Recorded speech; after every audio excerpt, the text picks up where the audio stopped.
A single, careless insult from a billionaire CEO was all it took to change Ayana's life forever. When he mocked her cheap perfume in front of his elite circle, he had no idea that the scent, the product of her genius and her grandmother's legacy, was destined to become a global sensation.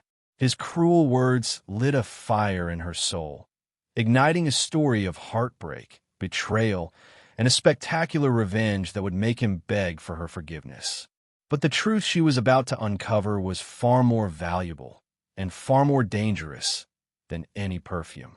This is the story of Ayana Jones. Ayana Jones, 24 years old, was tired of counting pennies, but she never let the fatigue show on her face. Her background was a contradiction. A chemistry degree from NYU and a worn Waitress apron, she wore 6 nights a week at the Gilded Spoon, a high-end Manhattan establishment. Ayana wasn't just hustling for rent. She was financing a dream that lived in a small, carefully guarded bottle. Her perfume brand, Eclat Noir.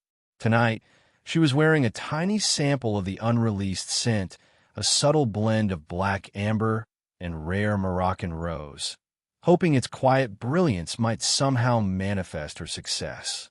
Ayana approached table 7, a space usually reserved for royalty, or, in this case, a man who felt like royalty. Gideon Thorne, the 30-something billionaire CEO of Thorne Global, sat there, a titan of industry whose face graced every finance magazine. He was intimidatingly sharp, impeccably dressed, and known for his cruelty disguised as wit.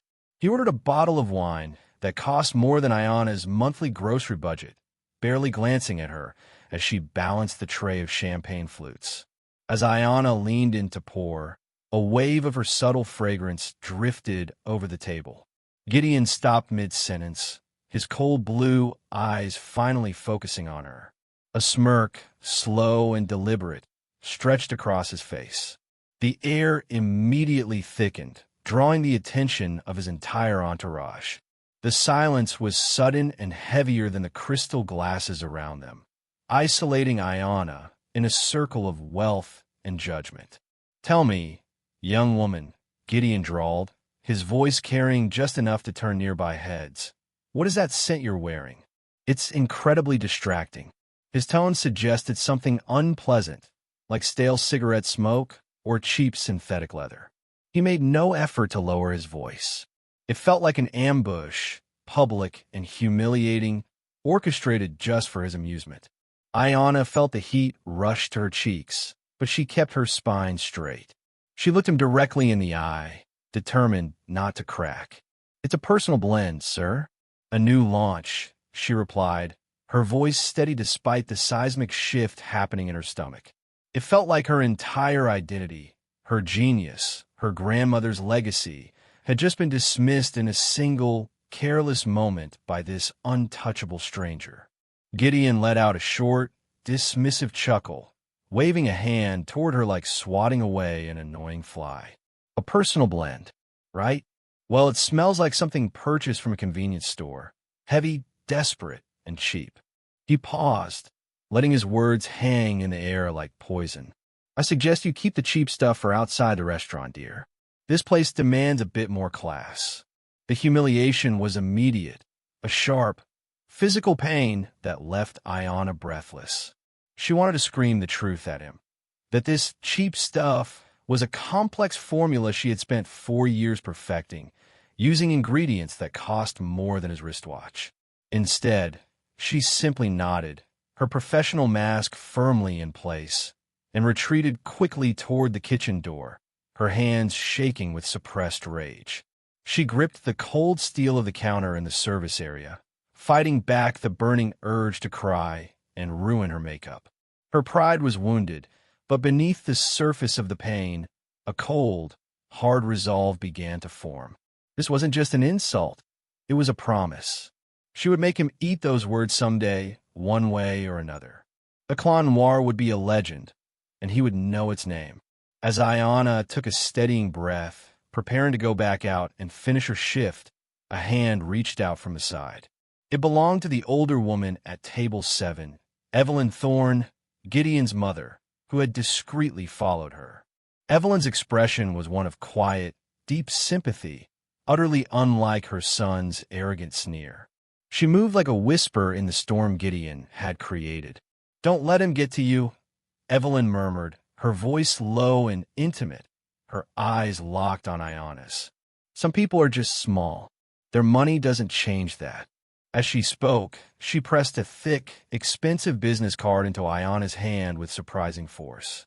Ayana looked down at the card, the embossed gold lettering flashing under the harsh service lights. Her heart hammered against her ribs as she read the name and title. Evelyn Thorne, CEO of Thorne Philanthropies. The sting of Gideon's condescending words acted like a powerful, volatile chemical in Ayana's soul. It was no longer about launching a fragrance. It was a mission of vindication. She didn't sleep that night, instead poring over lab notes spread out across her tiny apartment kitchen table, the air thick with the scent of bergamot and patchouli. She was going to make Eclat Noir bolder, more unforgettable, a signature scent that screamed success and could never, ever be called cheap again. The memory of the day became the fuel for her fire, turning hurt into productive rage. Every formula tweak, every measure drop of essential oil was a direct act of defiance against Gideon Thorne. She imagined the day he would smell her perfume everywhere, inescapable, and finally understand the true, high cost of his arrogance and mistaken judgment. She visualized his face when he realized his mistake. A brief, warm memory flickered through her mind, momentarily displacing the anger. She remembered her grandmother, Alara, standing in her tiny home lab in Harlem, surrounded by stoppered glass bottles. Alara, with her patient hands and knowing eyes, was the one who taught Ayana the poetry of scent. A master perfumer in her own right, her grandmother's artistry was ignored because of the color of her skin. "Ayana," Alara had often said, her voice soft like old velvet, "your scent isn't just a smell, it's a story. It's what you leave behind when you walk out of a room." Alara's wisdom was the bedrock of Ayana's vision. She had always insisted that perfume should heal and empower, not just cover up. She told Ayana stories of ancient perfumers who were considered alchemists, able to conjure feelings and memories with a single breath of fragrance. Ayana picked up an old, cracked ceramic diffuser, an artifact passed down from her grandmother. It smelled faintly of sandalwood and thyme. Alara had always stressed that true luxury lay in authenticity and natural sourcing, a principle Ayana desperately wanted to uphold, even on a shoestring budget. She knew that Gideon Thorne only understood the surface level of luxury, the price tag, not the intense craft. She pushed past the painful memories and focused on the future.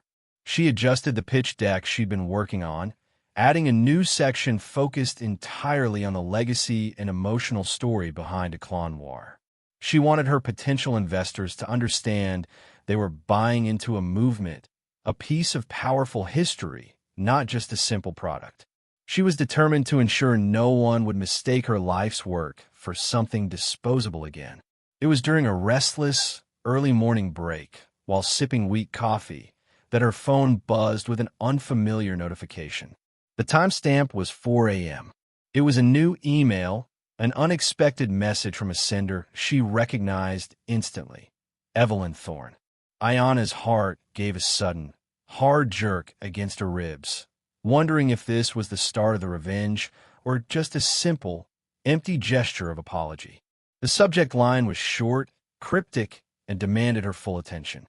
Ayana held her breath as she tapped the screen, the blue light illuminating her tense face in the dark kitchen. She wondered if the powerful woman was planning to reprimand her for the scene with Gideon, or maybe just offer to pay for her dry cleaning after the confrontation. Instead, the message was an invitation. It was concise and direct. "I would like to meet with you privately tomorrow at 10 a.m. Please confirm." The subject line reads, "Regarding your scent." The simple phrasing promised an opportunity too huge and terrifying to ignore. The next morning, Ayanna found herself stepping off a sleek elevator and into the polished, silent grandeur of Evelyn Thorne's private office. The space was high above the city, all glass and modernist art, a sharp contrast to the crowded, loud kitchen of the Gilded Spoon. Evelyn was waiting, her elegance understated yet powerful, nothing like her bombastic son. She offered Ayanna coffee and a seat, exuding a calming, businesslike aura. Evelyn got straight to the point. She had been observing Ayanna the night before, and her fragrance had genuinely intrigued her.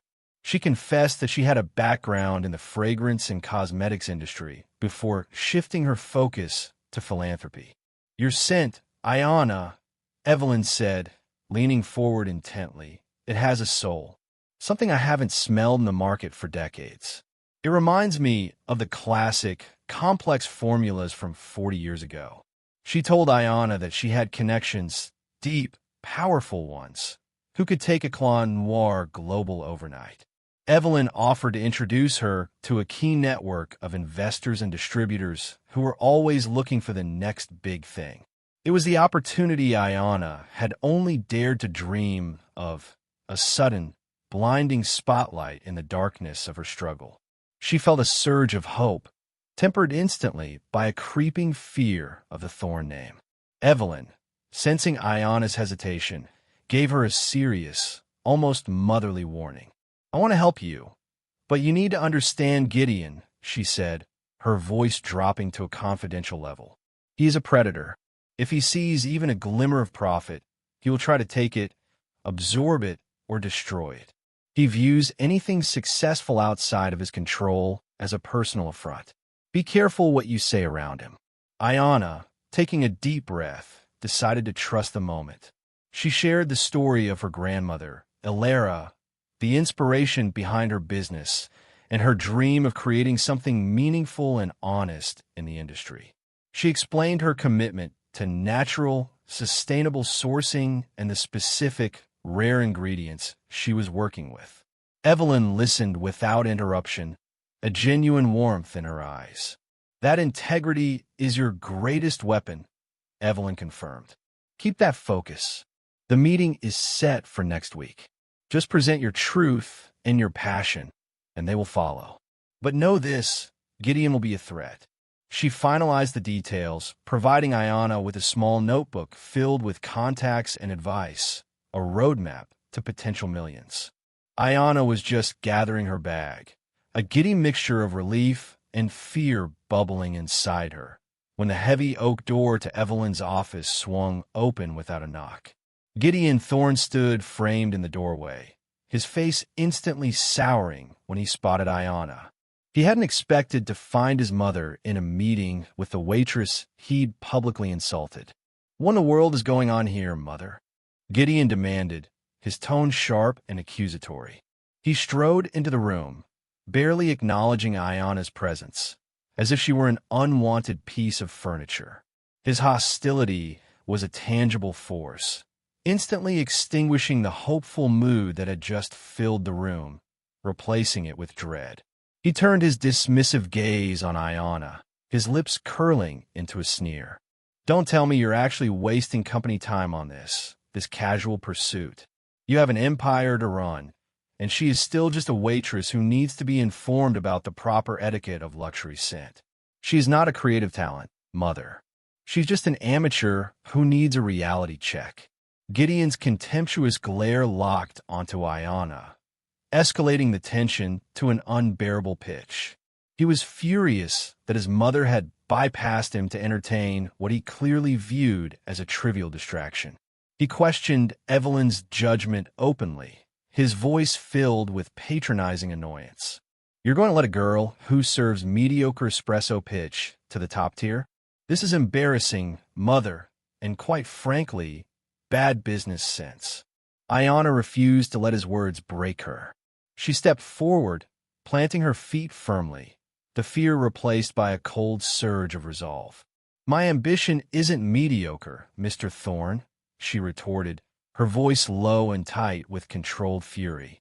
"And unlike your company, which profits from generic labels, My product is built on genuine artistry and integrity. You may own the town, but you don't own talent or the truth about what real luxury is."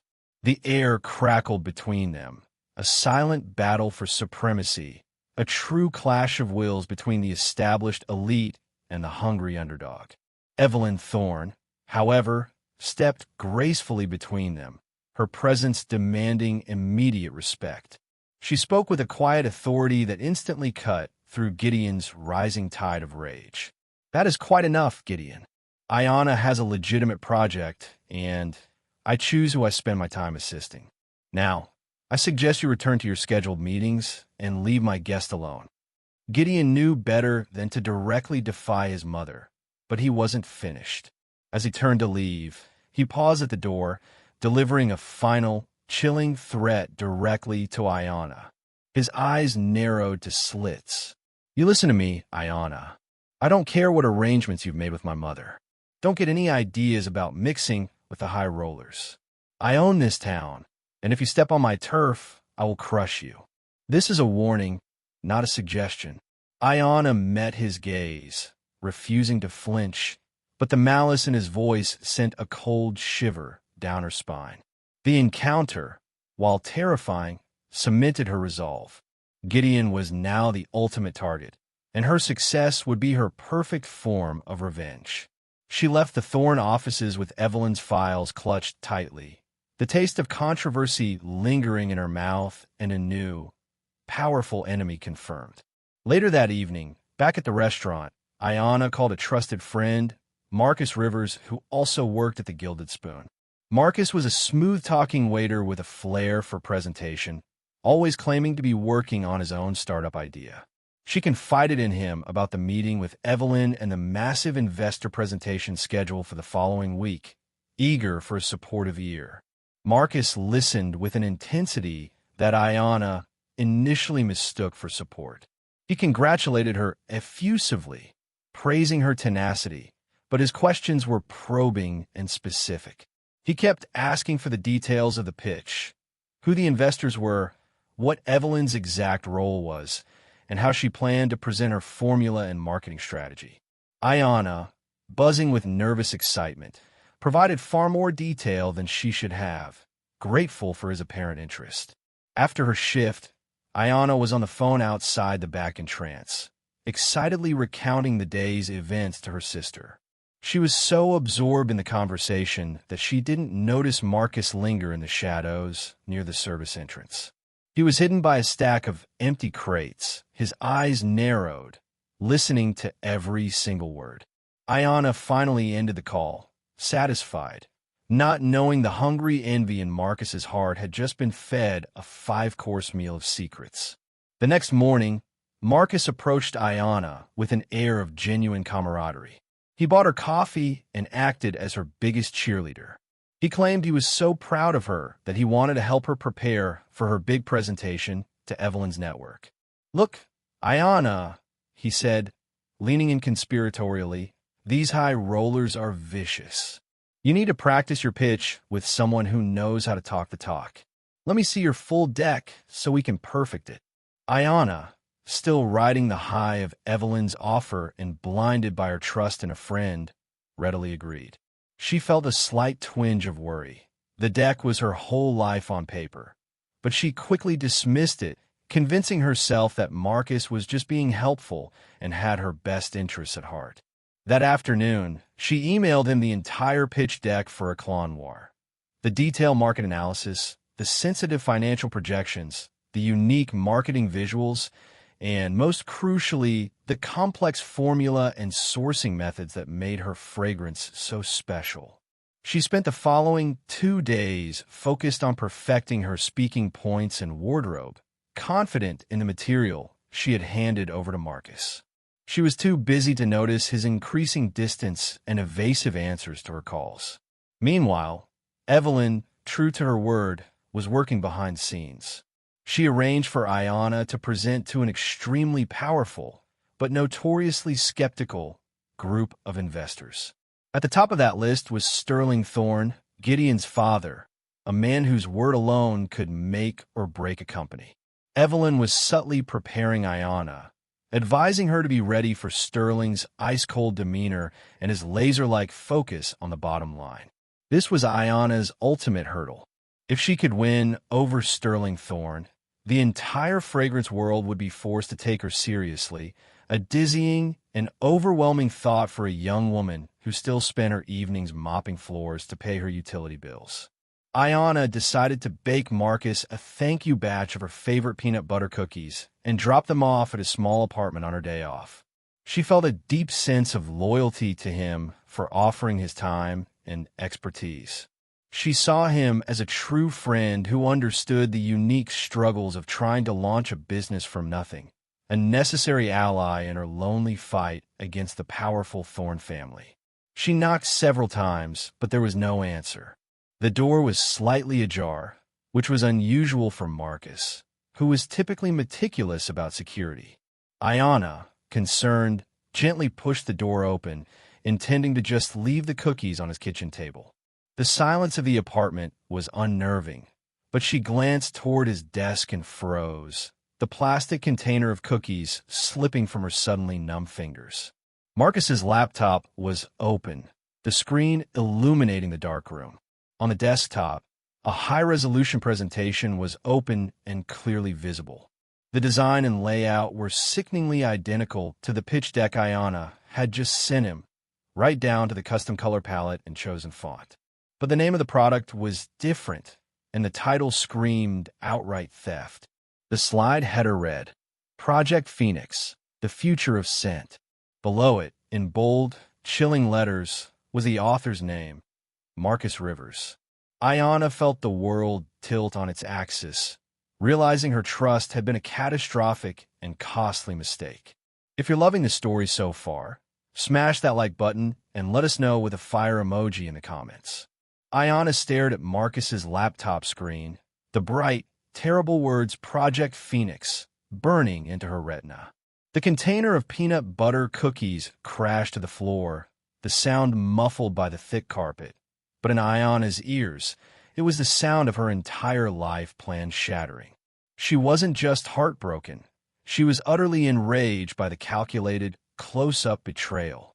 She backed out of the apartment, leaving the cookies and her innocence behind.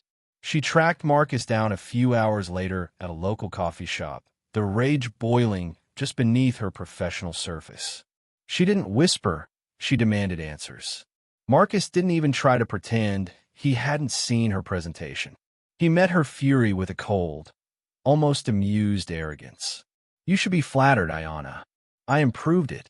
You really thought they were going to back you? A woman with a side hustle and a cheap apron? Be realistic, Ayanna. The money always goes to the man in the suit. His dismissal was a low blow, echoing Gideon's earlier insult, confirming that Marcus saw her as less capable simply because of who she was.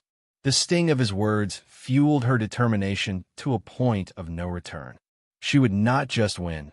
She would destroy their conspiracy of entitlement. She left the coffee shop and went straight home, pulling an all-nighter, meticulously rebuilding her pitch from memory, changing the entire focus to highlight the intellectual property laws she intended to enforce. She felt the exhaustion in her bones, but every sip of strong black coffee and every moment of doubt was countered by the memory of Marcus's sneer. She had to be faster, smarter, and infinitely more prepared than the two arrogant men trying to steal her grandmother's legacy. She stripped away the unnecessary polish and focused only on the undeniable, brilliant chemistry of her formula, making her presentation scientifically bulletproof. Ayanna had just finished the final slide at 7 a.m., collapsing onto her sofa for a moment of desperate rest, when her phone chirped with an anonymous text message. It was a burner phone number she didn't recognize, but the message was specific and instantly jolting. Rivers has a priority meeting with Mr. Sterling Thorne at 9 a.m. You need to be there first. L.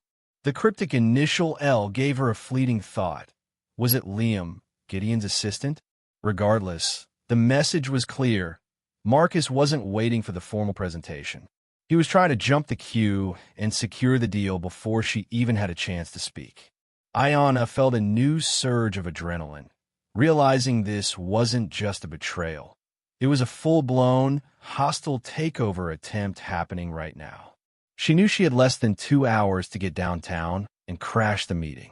Ayanna arrived at the towering offices of Sterling Thorne just as Marcus, smug and tailored in a new suit, was being ushered into the inner conference room. She didn't stop to think. She followed them, her heart pounding a heavy drumbeat in her chest.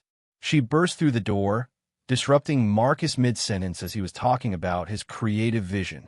The room was stunned silent. The three high-profile investors, including Sterling Thorne, staring at the disheveled waitress who had just crashed their morning. Marcus was furious, stammering apologies to the investors while attempting to physically block Ayanna. "Get out of here, Ayanna. This is private," he hissed under his breath. Ayanna ignored him, her focus fixed entirely on the patriarch of the Thorne family, Sterling. Sterling, a man whose face seemed carved from granite, gave her a long, appraising stare, his expression utterly unreadable, making the silence unbearable. "Mr. Thorne," Ayanna began, her voice shaking slightly but determined, "my name is Ayanna Jones, and the presentation Mr. Rivers is giving you is a complete, unoriginal fraud. I am the true creator of the concept, and the one whose family history and life's work he has tried to steal." She placed her rebuilt deck on the table, her hand steady now. "I demand the courtesy of 10 minutes to present the truth."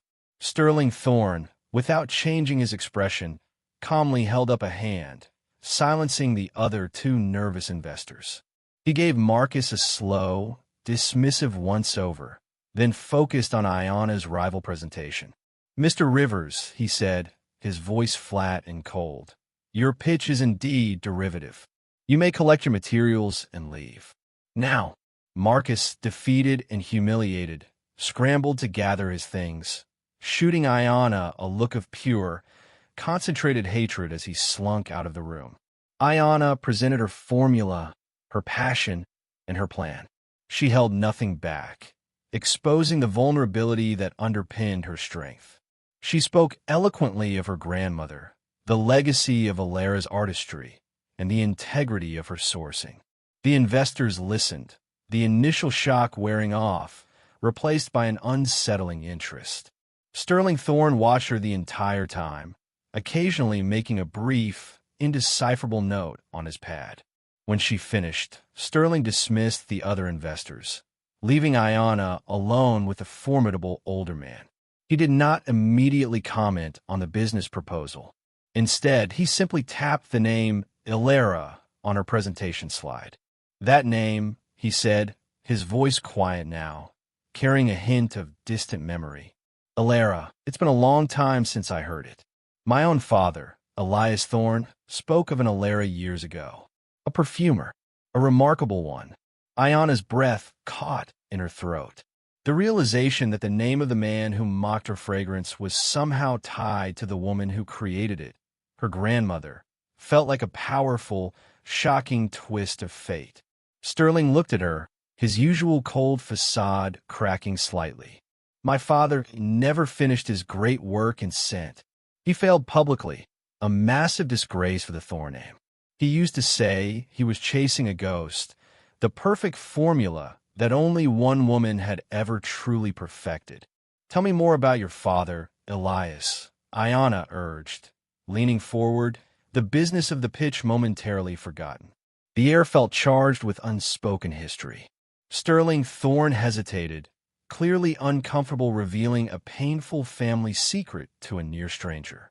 He finally relented, confirming that Elias Thorne, though once a respected chemist, fell into ruin after a highly publicized scandal involving intellectual property theft and fraudulent research claims decades ago.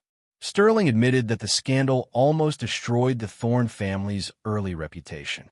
He recounted how his father, Elias, obsessed with achieving greatness in perfumery, became increasingly desperate, believing he had been wronged by the industry.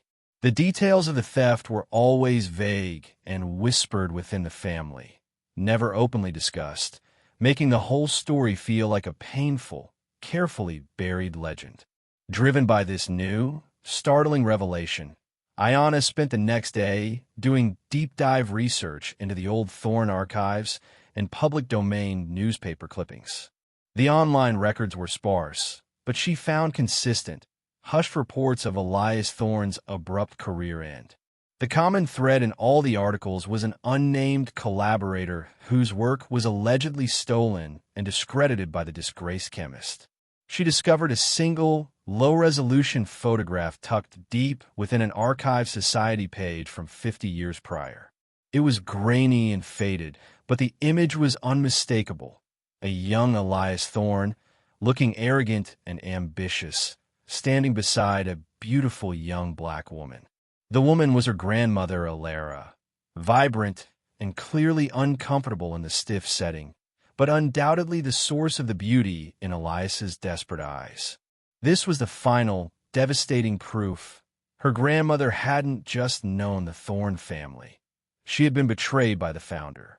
The personal link between the families deepened Ayanna's resolve. Her fight was no longer just about launching a perfume. It was about seeking justice for a generational theft and restoring her grandmother's rightful place in history. She knew this connection was the one weapon Gideon Thorne could never foresee or defend against. She realized that the cheap perfume he mocked was, in fact, the blueprint for his family's unacknowledged legacy. Ayanna was sitting in her kitchen, surrounded by the physical evidence of her grandmother's pain, when a process server knocked sharply on her apartment door. The man handed her a thick sheaf of legal papers, his face neutral and professional. She took the document with a trembling hand, her heart immediately sinking as she saw the embossed letterhead. The papers were from Thorne Global's massive legal department. It was a formal cease and desist order and a civil suit for damages. The papers claimed Ayanna was an industrial spy, attempting to steal their company's proprietary trade secrets, citing her waitress job as evidence of desperation and malice. Gideon Thorne had officially escalated his personal insult into a corporate war, using his immense power to try and crush her publicly and professionally. The lawsuit became an immediate public spectacle, dominating business news and social media feeds.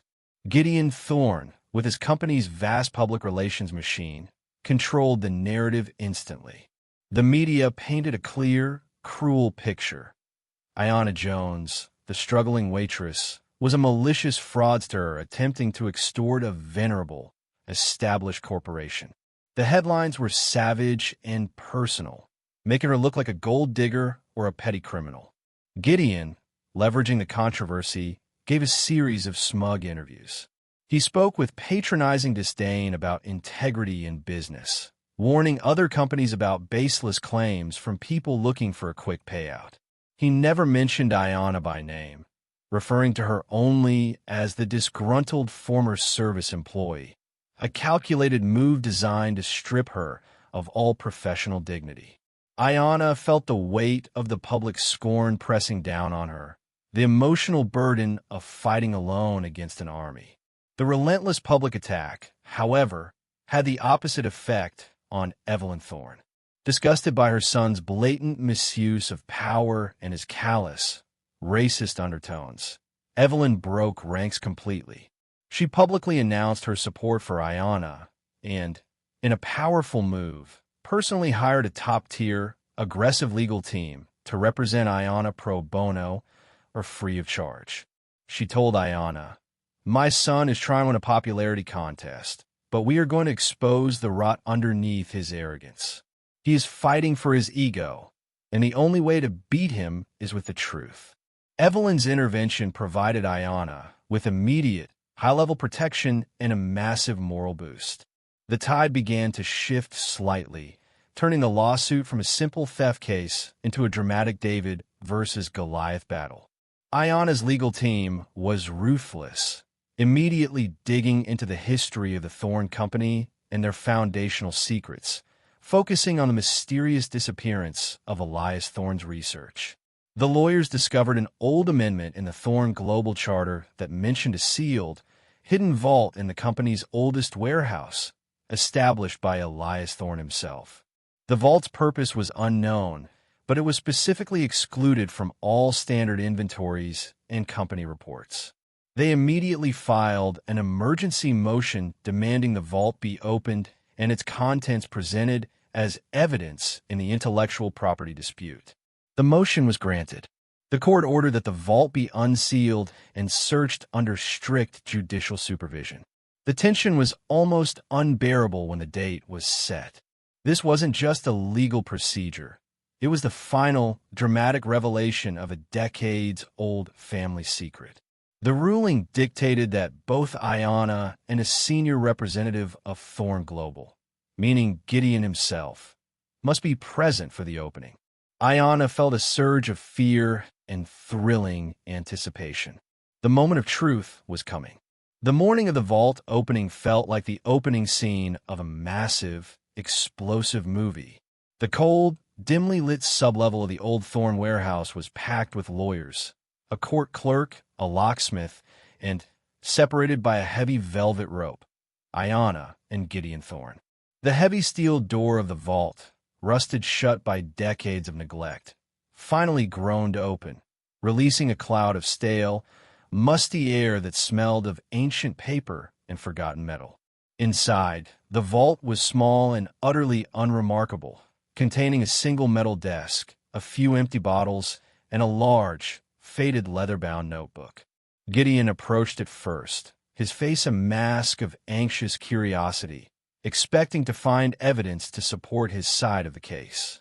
Ayanna, however, was drawn to the notebook, feeling an inexplicable pull, as if her grandmother's spirit was guiding her hand.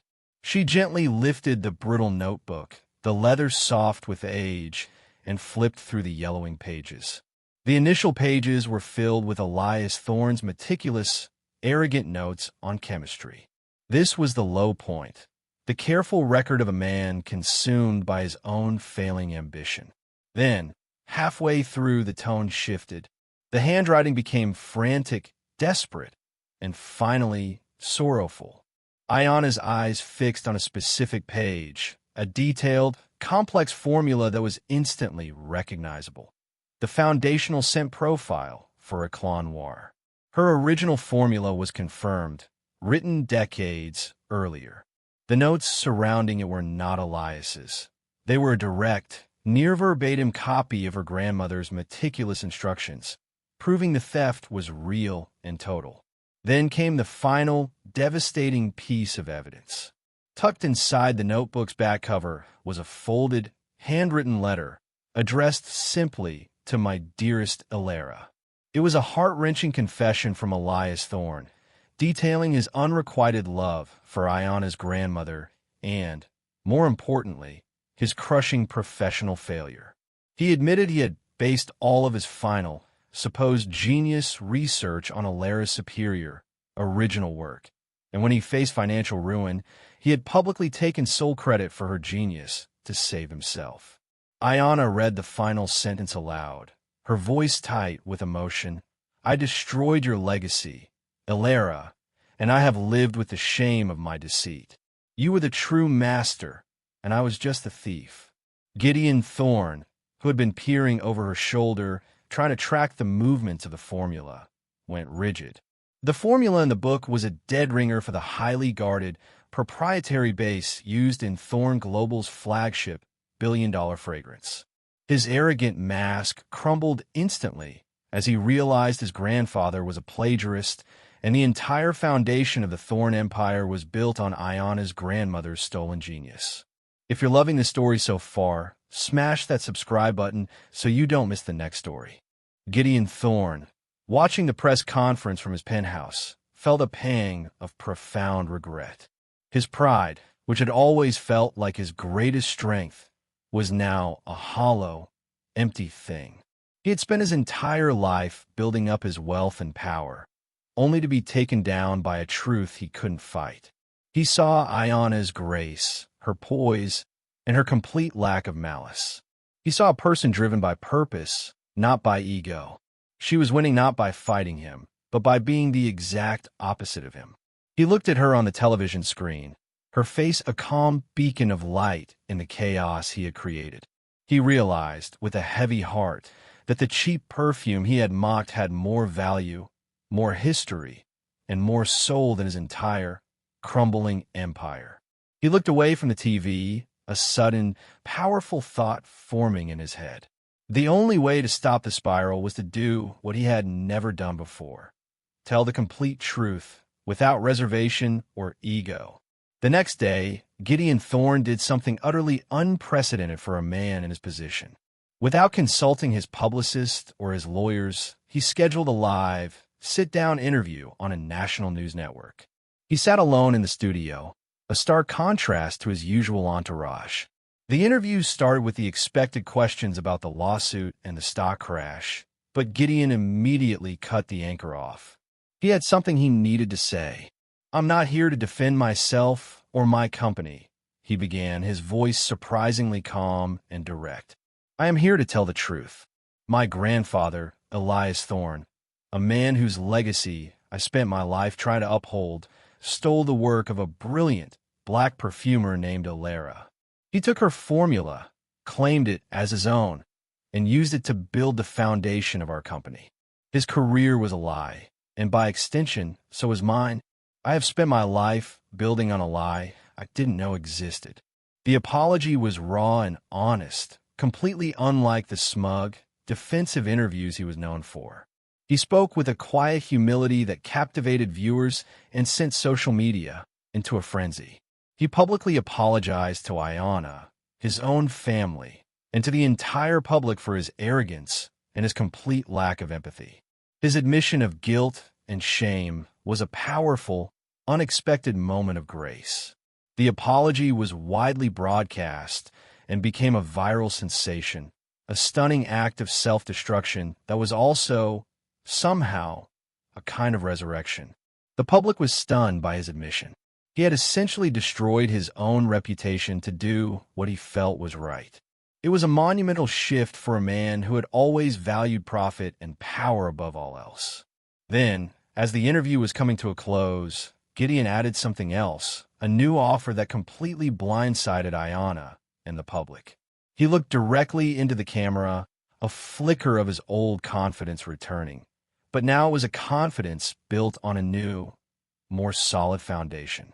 Ayanna Jones has created something of undeniable beauty and integrity, he said. I would like to offer her a controlling stake in a new, fully funded Thorne Ayanna fragrance brand. Her vision and her family's legacy will be the sole foundation, and I will be there to support her. The company will be entirely her creative domain.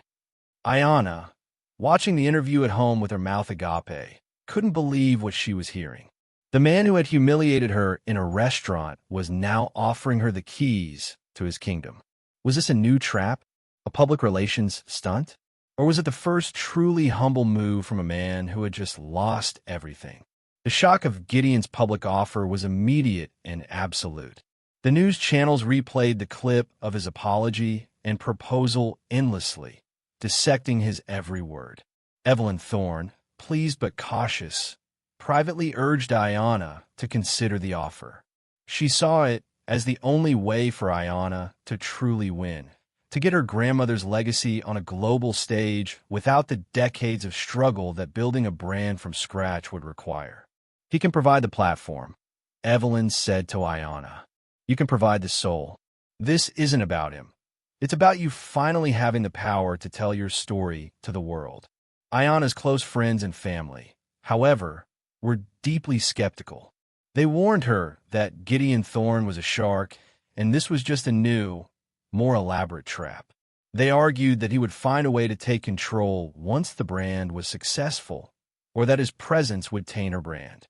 The whispers and doubts started to swirl around her, creating a powerful internal conflict. Was this a chance for true redemption, or a dangerous new game? Ayanna decided to meet with Gideon in person. The meeting was held not in a boardroom, but in a quiet coffee shop, a place where she felt grounded and comfortable. He looked different, less polished and more human, with the weight of the scandal still visible in his eyes. He listened intently as she spoke, letting her take complete control of the conversation, a first for him. Ayanna looked him straight in the eye and laid out her terms. Her voice was firm and unwavering. She told him that she would be the sole creative director and have the final say on every single product, marketing campaign, and business decision. She demanded that all revenue from a new brand be split 50-50, ensuring she had a true, equal partnership. She also added one more, non-negotiable condition, something that was more personal and powerful than any financial demand. She looked him straight in the eye and said, "I will accept your offer, but only if we create a charitable foundation in my grandmother's name. It will be dedicated to supporting young women of color in STEM and creative fields, giving them the resources to achieve their dreams without having to rely on an old, broken system. You and I, Gideon, will fund it together, and it will be our final act of redemption." Her demand was a powerful test of his humility, a way to see if his public apology was genuine.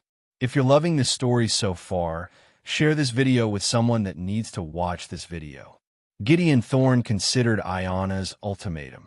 He didn't hesitate. Her demands weren't just about money or power. They were about something he had never understood: purpose and justice. He saw a chance to rebuild his life on a foundation of integrity, not fraud. He looked at her and, for the first time, felt a profound sense of respect. He extended his hand across the table, his handshake firm. "I agree to all your terms," he said, his voice quiet but certain. The deal was done. The news of the partnership sent shockwaves through the business world.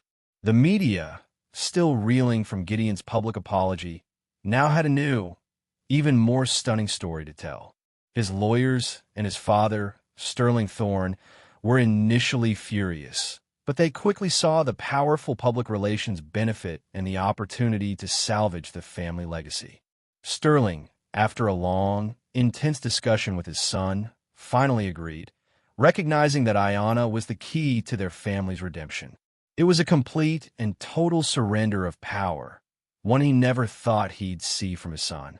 The new business venture, officially named Eclat Thorne, was launched with a massive marketing campaign. The campaign was a work of art, a perfect blend of vulnerability and defiance. It featured Ayanna front and center, a beautiful, powerful black woman in a lab coat, surrounded by her beloved natural ingredients. The tagline, written by Ayanna herself, was a direct and poetic slapback at Gideon's original insult.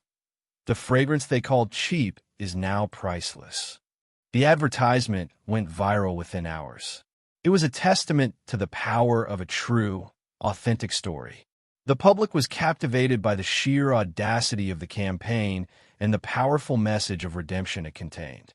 They saw not just a perfume, but a symbol of a young woman's fight against a broken system.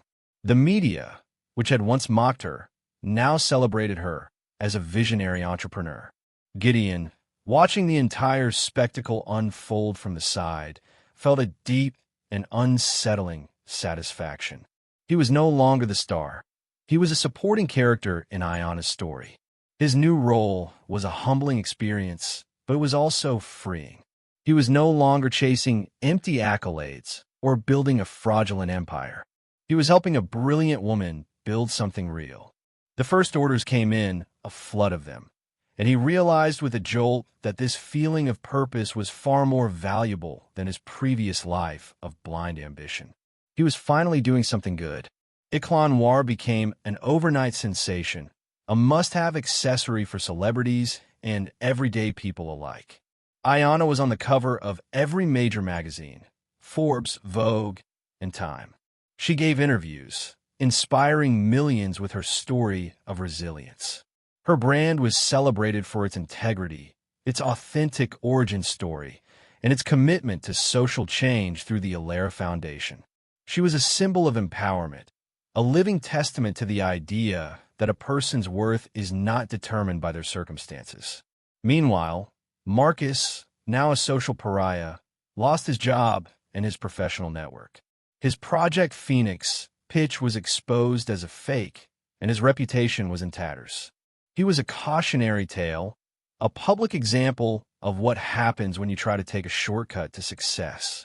His attempts to reach out to Ayanna, begging for forgiveness and a second chance, were met with cold silence. She had no more time or energy to waste on a man who had shown her his true colors.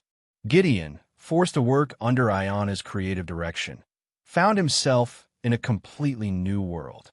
He had always been the one giving orders, but now he was taking them. He was humbled by her meticulous attention to detail, her unwavering commitment to quality, and her innate understanding of the emotional side of business. He started to see her not just as an adversary or a business partner, but as a mentor. She was teaching him what his entire privileged upbringing had failed to, that the greatest power comes from authenticity, not dominance. He spent his days in the lab, learning about the complex chemistry of perfumery from Ayanna's team. He watched her work, her hands moving with a fluid, confident grace as she blended new scents, and he began to see the artistry he had once dismissed as cheap. He realized she wasn't just a perfumer. She was a magician, able to conjure feelings and memories from a few drops of liquid. He felt a burgeoning respect and a strange sort of kinship with her, a bond forged in fire and shame. Ayanna and Gideon were in the lab, discussing a new product launch. The tension that had once defined their interactions had been replaced by a quiet, professional camaraderie. They were a team. As they were finalizing the details, Gideon's phone rang. It was his father, Sterling Thorne, who hadn't spoken to him in weeks.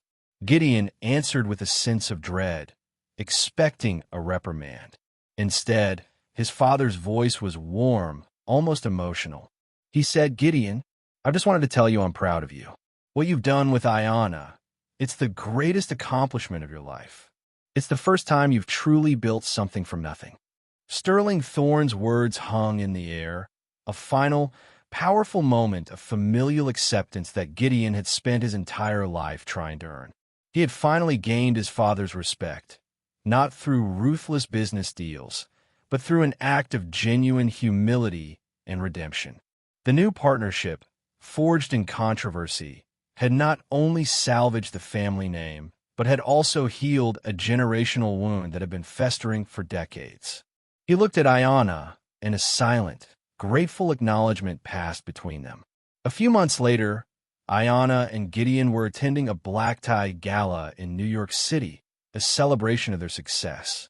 Ayanna was a vision in a stunning, custom-made gown, her presence radiating a quiet power that turned heads everywhere she went. She was no longer the invisible waitress. She was the star of the show, a business icon, and a powerful symbol of what was possible. Gideon, by her side, felt a strange sense of honor just being there. He was no longer a shark. He was a guardian. As they were talking with a group of investors, a well-dressed man approached them. Ayanna's heart gave a sudden thump. She recognized him instantly as one of the men from her initial pitch meeting, the one Marcus had tried to impress. He was a close friend of Gideon's, an investor who had been present at the disgraced pitch.